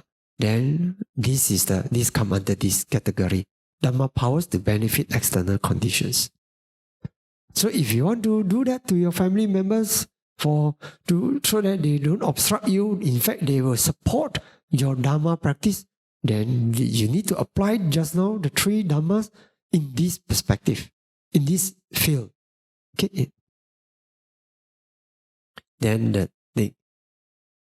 Okay, just now was this. This is further. facing external conditions, how able was I in identifying and utilizing the two sets of causes and effects, as in suffering, causes of suffering, cessation of suffering, and path leading to the cessation of suffering, which were required in conquering difficulties and achieving goals. Again, these two sets of causes. Okay. For example, now we come to the issue again. People, your family members obstruct your Dhamma practice or disagree with your Dhamma practice and not favorable, not supportive. So you need to identify, you already know the problem. Okay? Then what is the cause? Oh, the cause is because he's a Christian, he holds different faith. That's another. The cause is that, maybe after you learn Dhamma, you miss out a lot of time to accompany them. They feel lonely, your partner feel lonely. Is this the reason? It can be the reason. The person obstruct you not because the person really obstruct Dhamma, but the person feel he or her personal interest is affected by your Dhamma practice. Just like, there's a queen. Do you know? There's a queen in India those days. When the king always go to the Bodhi tree, again and again worship the Bodhi tree, have so much faith in the Bodhi tree. Then the queen orders somebody to throw poison and kill the Bodhi tree in the Bodh Gaya. The Bodh Gaya, the original, the first tree under which the Buddha got enlightened, that was killed by the queen because the queen was jealous of the tree. So if the king want to identify the reason, what is the reason? Oh, because the queen was so possessive of the king that she wants more attention from the king. She wants more things, So if the king gave so much attention to the tree and not giving enough attention to her, she got jealous of the tree. So she ordered to kill the tree. So this tree is I think is a second generation, a third generation. They say third generation, fourth generation. Is that so? Okay, I don't know. Fourth generation, they say. So you see. The Bodhi tree had to suffer, suffer jealousy of the queen. So if you want to identify, you need to see the real reason of it.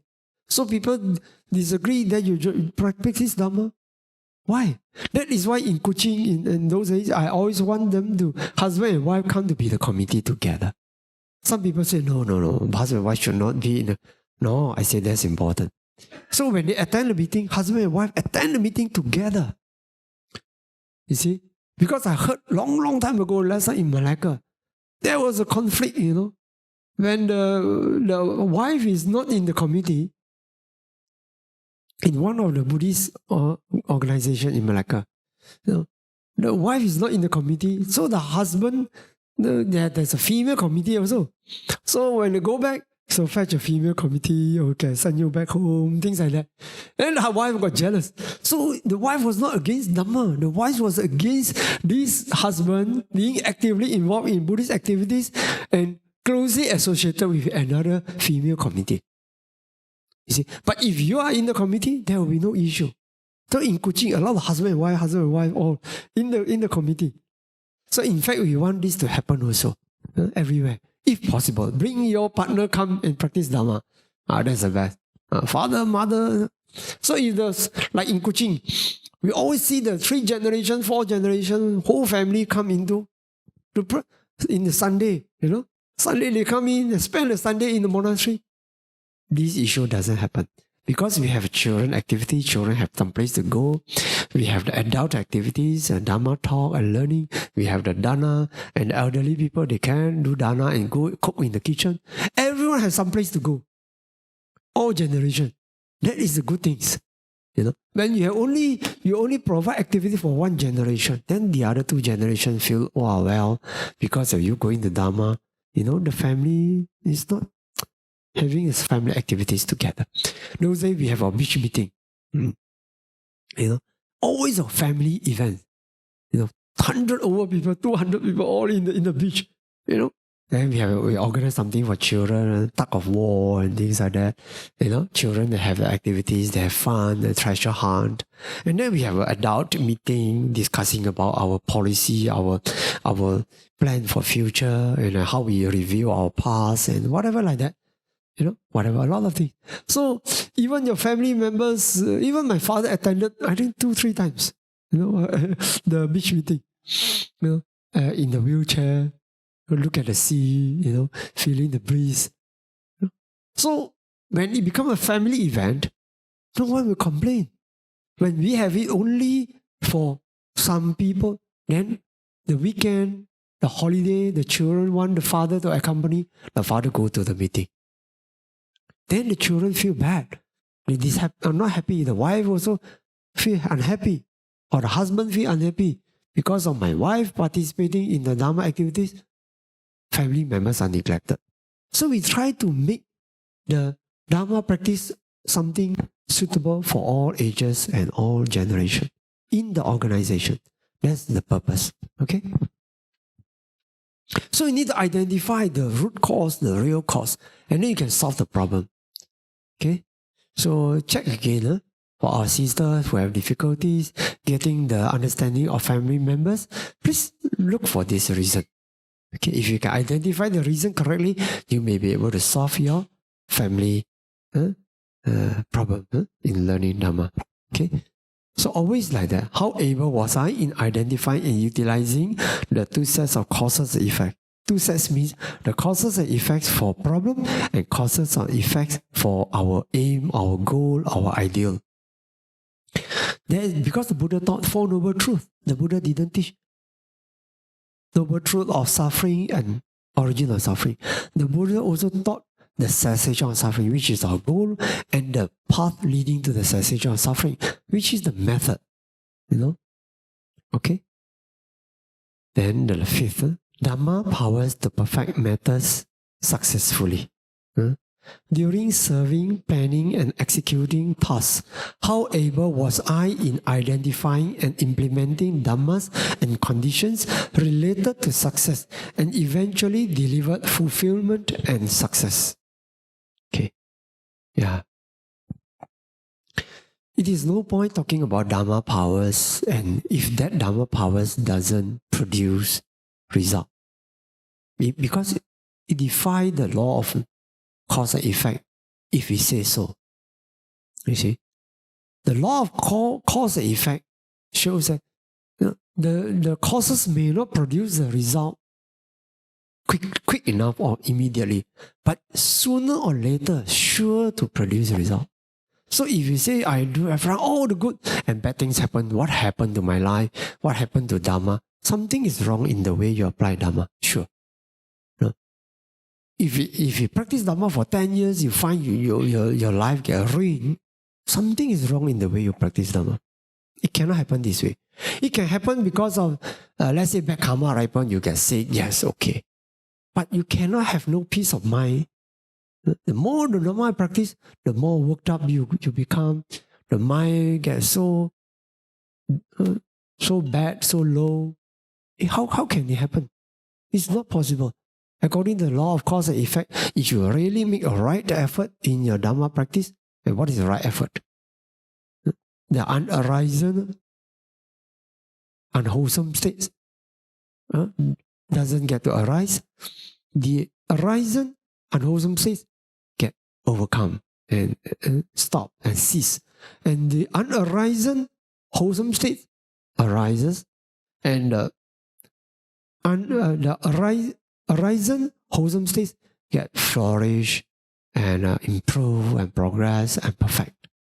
You see, this is the right effort. So if we make the right effort, how can our Dhamma practice make our life worse?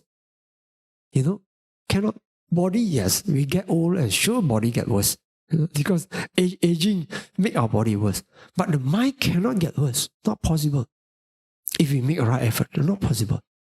So something is wrong with the way we practice Dhamma, the way we understand Dhamma practice. For example, we use the Dhamma to judge others, to measure others instead of purifying our own mind. Just this mistake alone can cause so much defilements in the mind. The more we practice, the worse personality we end up with. Worse personality. So check. That's why we need to have this evaluation to make sure we always stay in the right track in our Dhamma practice and service. Okay? Okay.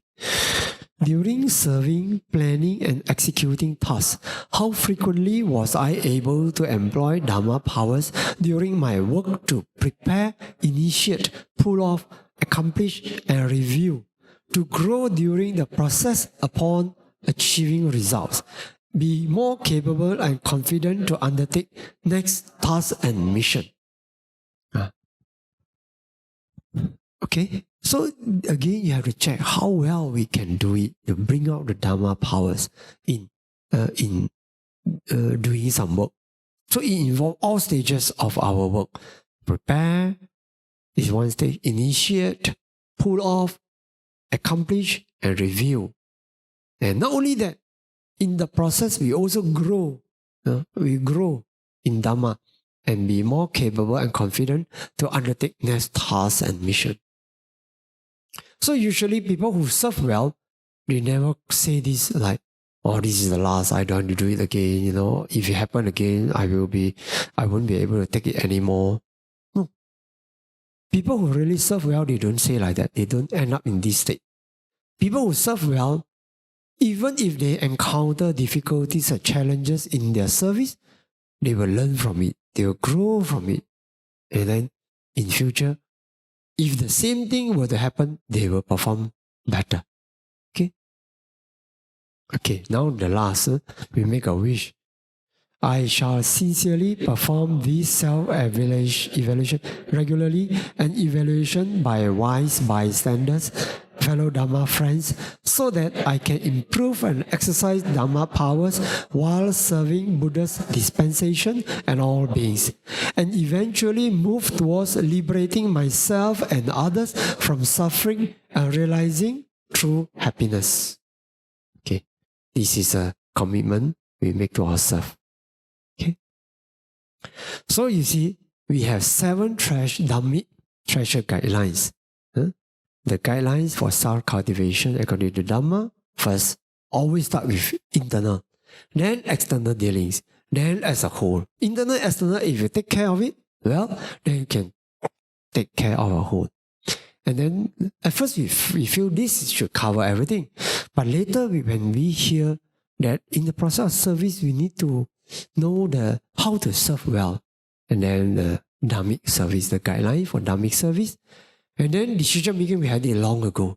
Because when we first come into Dhamma leadership, the first thing is actually about decision making. Because when we don't know how to make decision, the rest of your work is all futile and ineffective. Okay? Then we realize that life is not all roses. It has its thorns. And in the process of doing all the good work, we are ready for differences. People are different. And we should not force everyone to be the same. That's not realistic. We should accept that people are different. But the wise people will know how to resolve differences and turn differences to be our advantage.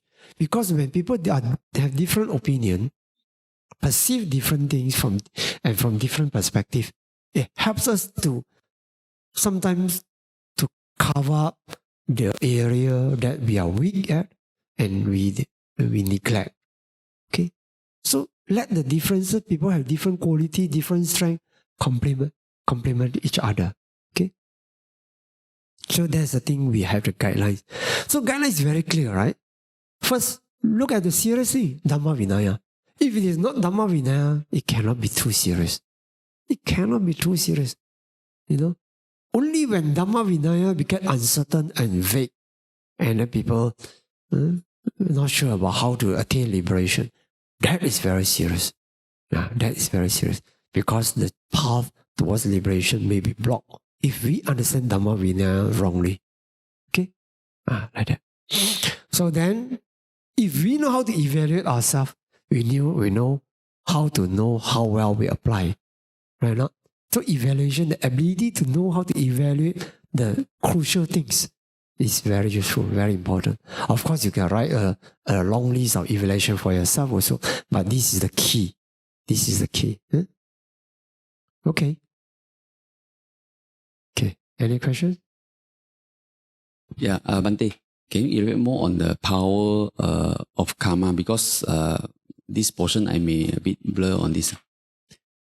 Power of karma. Yeah, because in our layman, as a layman, it's hardly for us to feel or to experience it. Mostly we got it from theory that, karma may not, you may not be experienced at this moment.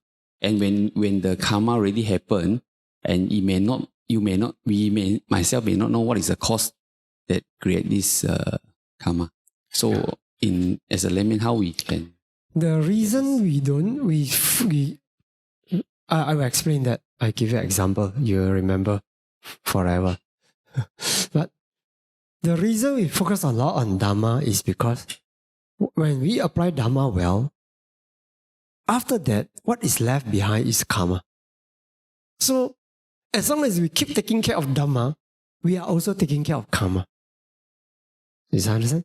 But karma, how much karma accumulation we have, that is not, you cannot change it overnight. But you can only accumulate bit by bit every moment, here and now, like that only. So if we take care of Dhamma, take care of the heart, our mind training, the causes, then don't worry, karma comes by itself. And karma is not something that you can plan how it will ripen or whatever. No, not for us to do that. So one example is the power of karma is, I give you an example. Huh? You know Donald Trump? The ex-president of America. If you really notice, this is a person with marvelous store of good karma. You see, he can make a lot of fumbles in politics, wrong words, wrong language, offend this and offend that and this, whatever. But still, you find he still stays strong. He may be the next president, we don't know. But you see, throughout his presidency, how many presidents of America could commit the mistakes he made and still survive? Very, very, very fast to be dumb. And he was lucky. And he was in an era where he couldn't find his really competitive peers. He was not really speaking, in terms of performance, he's not rated very high. He's supposed to be actually before, at the end of his presidency or something, he was rated as the worst president in America. Rated, And now, someone is worse than him. Biden, So now Biden is rated as the worst president of America. So when the second worst president of America compete, challenge by the worst president of America, who will win? You see, this is what we mean by good karma. You find anyone like Obama or John Kennedy or Nixon or anyone could easily beat him, but he has that bad karma. By the time he go into the competition, then all the capable people cannot. He cannot find. He couldn't find any peers. So this is what I mean by good karma. You see, I mean like because no other reason to explain that. If you say he achieved by his capability, yes, he must have he must have made good decisions, good things. No. Somehow the karma is that he has his very, very strong, very loyal grassroots that cannot be shaken. Now, people can say anything bad about Donald Trump. His devotees, I say. His devotees strongly believe in him. It's more than a religion, I think so, So much faith in him. Karma. I didn't know how he accumulated such a wonderful good. But unfortunately, if he has Dhamma power, if he has his ability, his performance, his things, I think given such a powerful karma, he could perform very wonderful. But somehow, he eat on his karma, But I read one thing about him is at one time, he has this beautiful heart also. At one time, when a mother of 4 years old child came to him and said, my child is sick badly, here, cannot, I don't know where they were, somewhere in the remote area. He just sent his plane, private jet, just took the child and no question about cost. Just do that. So, this person, he has some unique things in him, So this is an example when karma works wonders. I remember during my younger days as a head prefect, I had a very wonderful karma also at that time. I was fierce, I scolded people, I punished, students, whatever. Yeah, it's just a little king in the school, But everyone look up to me as good, he's a good head prefect, things like that. I scolded people. I was fierce. But later, now after becoming a even meditation teacher, if I say slightly a bit harsh, a little bit harsh, a bit more direct, people complain. Bhante, how can you do that to us? Oh, Bhante, you're not good, whatever. They'll complain. You see? So you see, because those days I could have, my karma supported me in such a way that people put up with my mistakes very easily. You can commit all our mistakes and people still think good of you. Now with all our good effort, we have to be very cautious. We make a small mistake, people pick on our mistakes. Yeah.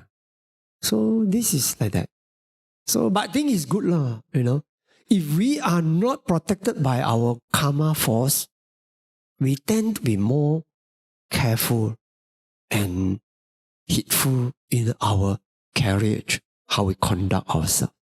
But if we are protected by karma, sometimes we end up very negligent. Because we found, well, it's okay to make mistakes. If I make mistakes, also I get away. Yeah. But whatever it is, karma is something that we don't plan. We plan our Dhamma and let the karma work out by itself. Like that. Okay? Okay, we finished.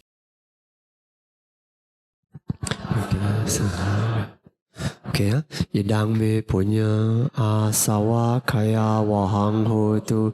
Idang me punyang nibbana sapacayo hotu. Mama punya bagang sabba sattanang bhajemi. Te sabe me samang punya bagang labantu. Sadhu, sadhu, sadhu.